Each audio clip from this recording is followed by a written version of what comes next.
Inside Story Uganda, real source of political updates.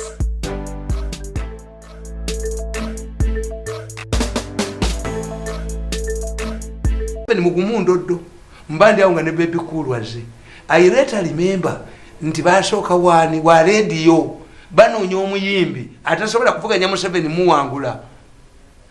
Mama wolo batudde ne Besigye bamuga nti agwetula Besigye wabo gwetula katuleta omuntu oli program omukulembeze wencha nkugamba tuyayogera wano wenange secondary tubirinde Bobi Wine bwa malugenda Bobi Wine yanguliyako negundi oba nkoko yali kyoba mbuzi oba yali isoba Christmas we remain in contact we remain even now I talk to him olaba abana bwe bakoze abobuzabu no pusiye abobuzabu labe bagambye Katumba wamala mbwa iweshi yoba president no yugo no ko mutumufulumamu sebo obuzabu laba bwaleta Katumba obuzabu omukulu Mr Principal kibina siche cha nopu gwe ko sajja ko obuzabu kibina cha NRM no kiwandika kunze anti nze nzija nakataasa kasidi ogoli obo yera yobani soko kicho kuyingira obuzabu yagwamu deliberately no distorting Katumba wamala I wish you to be present by doing this is not what Katumba wamala said. Katumba wamala was warning this young man and Katumba wamala na ye tebabala. When I got to a funeral, what do? I consult the monarchs. I highlight the achievements of the deceased and I deliver the president's message. But the moment Bobi Wine ina script yemu kubati mumukiza kuogera tojja kwanukula Bobi Wine ku mukolo yakugambye lwaki basajja balaba ye yambibwa sekalala natayambibwa kati ekyo Katumba wamala siye. What if Katumba wamala had gone to attend a burial of a veteran ne bamugamba lwaki ono lefuna nti nga bayingirira ku sawa ya Queen bajenu, he would be in a position to answer. But Katumba wamala, who is not a businessman, yabadde atwagenga mu kyaki minister wa business if you know must be sweet nti Kiwanda yaduka Kiwanda bali bidde wano nga gundi amukubi lwaki ogamba otya nti pastor yiga twagenda omweyimirira omulamuzi namugana Kiwanda yali Besigye wa NRM ne abenRM bayige n'abanopu kibina cha NRM Tamale yabyogera abenRM bayige very interesting kiche kutwala ku mukolo gw'okuzika nga temwajjanja bamulwadde bajja battirayo buzale kyobukuleeta my mother bamukuba ne bamumenya amagulu tewali kyemwali muwadde nga tufirwangajja emboka ebere waffe motoka yatoki bakubane batatusembule sembule temwamu yama ali mu crisis sembule yakola ensobi yakola sembule Mirundi Millers nga lyebbaati lyokka eririwo eryakala nabeera excited ne money na investinga mu sembule electronics nga bituma manya g'Abaganda makula ani agula radio makula spare aliruddawo. He started a bank nga Kiggundu. Can you manage these things a president from Bugere? Sembule investment. Yes. Kakati bwe yewola sente mu PTA bank. PTA nejeremeramu bagenda mu banka ne babagobamu. Aba PTA kye bakola banka nezikawangenga apo against Sembule nga tewali amuwola. What would Museveni have done? Why don't you talk about Gundi? Museveni bwe yajja wano yanoonya abagagga abali wedda Kayondo susho nga yakadde wadda mulwana namuwa monopole ku batteries munyankole mukwano namuwa atudde ku sewage namuwa a grant of $500,000 alite sabuni. This is how we started. N'abalala basajja balaba wabasingira wali wamu basajja balaba ayina balooya ne babizi n'abantu ne basembule babalina bafiri president yabuuza bakirumira nga kirumira bazze beedimi who has a good an investor's license many local investors tebazina bo balowooza nti an investor is a foreigner. An investor to be qualified as an investor you must tell government I will invest in your country $500,000. Once you get an investor's license you get all the entitlements of an investor. True. But sajja bala babimanyi agera bagezi kyobulaba emisango gyonna gikuba n'agiteeka wali yafuna the best brain in town. Katumba bakwanda amagezi tewandigeze bintu ebyo wali wali tuyoyita nti oyita ojoko yekye yakola to limit the consequences oyita ojoko hurriedly convened a meeting for all Kampala hawkers Besides being an Amerors, Ojoko was also the managing director of a coffee marketing board, the quasi treasury for the UPC government. He thus enjoyed unfettered access to all funds required for any project in his and the government's interest. He badly needed to enhance his image before the masses, and perhaps distance himself from some of the Obote anti-people policies. Using the coffee board assets, he undertook donating interest-free loans to workers to organize and formalize their businesses. He also took charge of the Popular Coffee Football Club. In addition, he formed a group of computers. These were former rebels who had deserted the NRA. They were stationed at strategic institutions like vital road junctions and lobbies, taxi parks, as well as railway stations and border posts.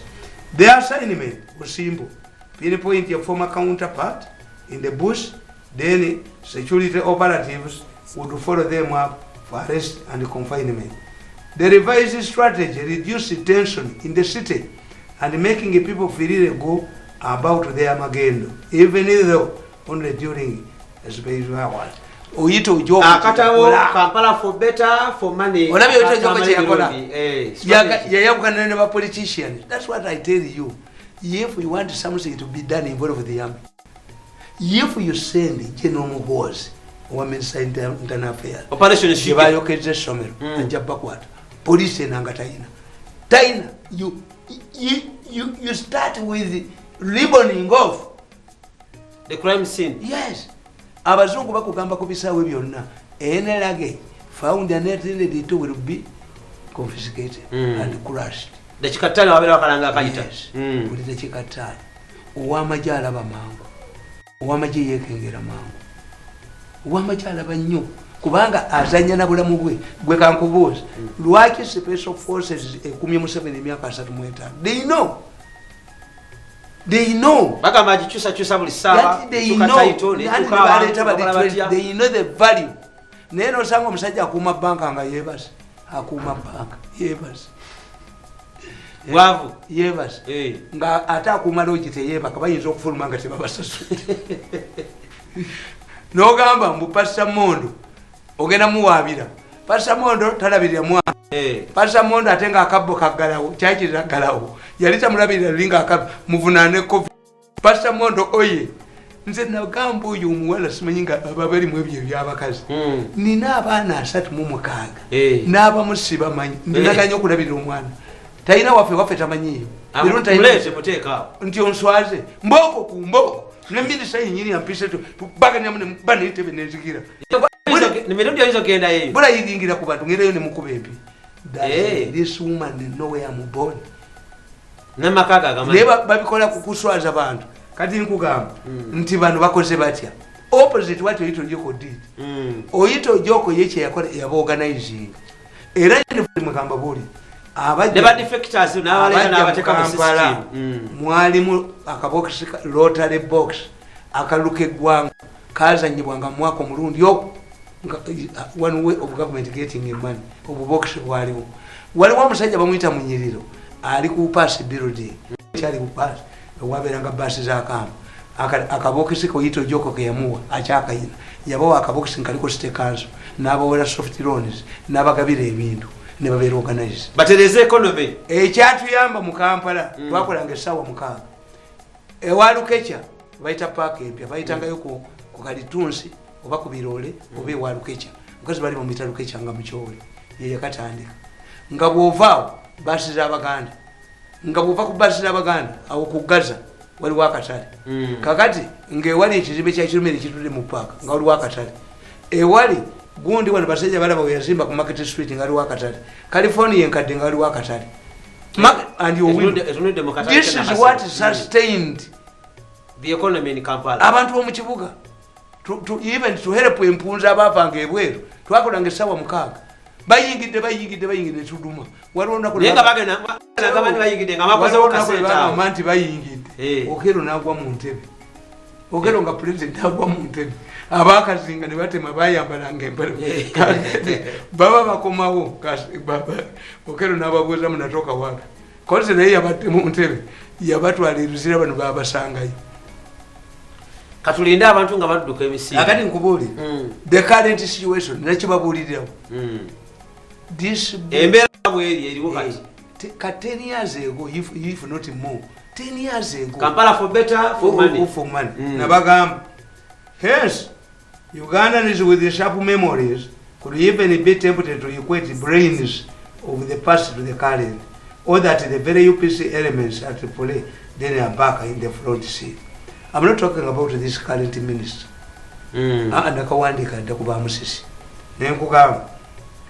The current exercise by Kampala Capital Store Authority, KCCA, against vendors, which also targets taxis and border raiders, reminds me of the UPC futile attempts to solve somehow a related challenge more than 2 decades ago.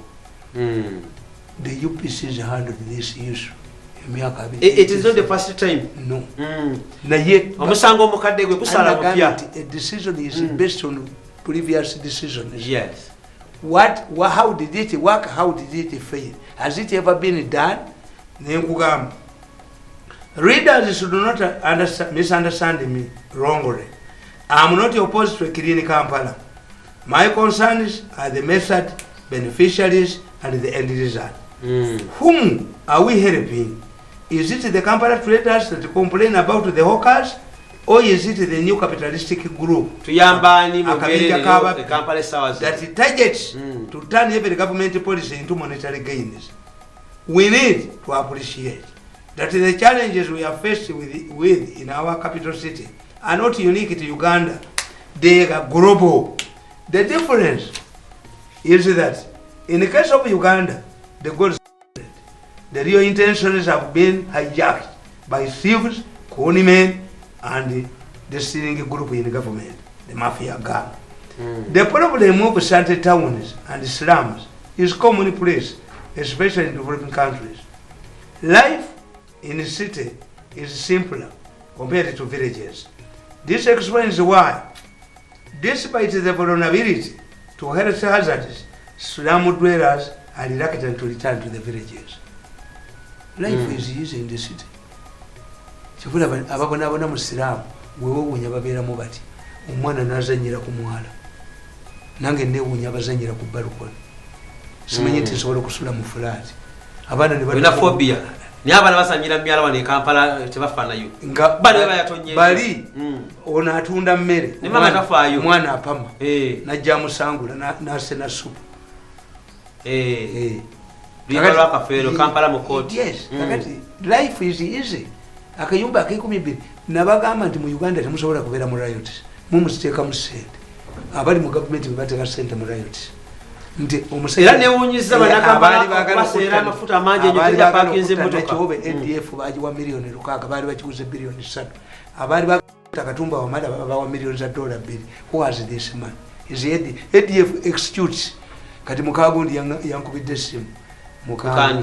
Muka apiriga. Baba. Muzeeyi mugambe ndi mulwadde. Nebbiru y'eddwaliro yannemye. Naye abasajja ne bakubira akatambi nga beewaana. Ebyapiriga byali byangu. Naye byannakiwe bijja kuba. Ne balayiriye emmotoka. Kakati nkugamba. Bannakampala bali mu kulajana naye nga bijja nkugamba. Nti 2 in our experience, city workers are more active participants in the economy than their rural counterparts. They more frequently buy goods and services than the rest in the village. Some also provide employment to otherwise would youth that engage drug taking and other criminal activities. Kasamugoba batembe ekibuga without planning. Ngagenda ekatwe kinyoro. Ngafuwe njagayi. Ekironga ajja ate kati mutambuza bigere. Ngesimu agitwala. Facing agikuba. Omuvubuka eyaveho ali mu kitolo amanyi potpoto omuvubuka ali mu katwe kinyoro amanyi masindi tamanyi bamuzalirayo omuvubuka wo mu kifumbira oyinza omugoba nti addeyo lukiga amanyiyo kati yakulinze wano. Yes tajja genda banga waje 10 omugobyewo. They participate in the economy.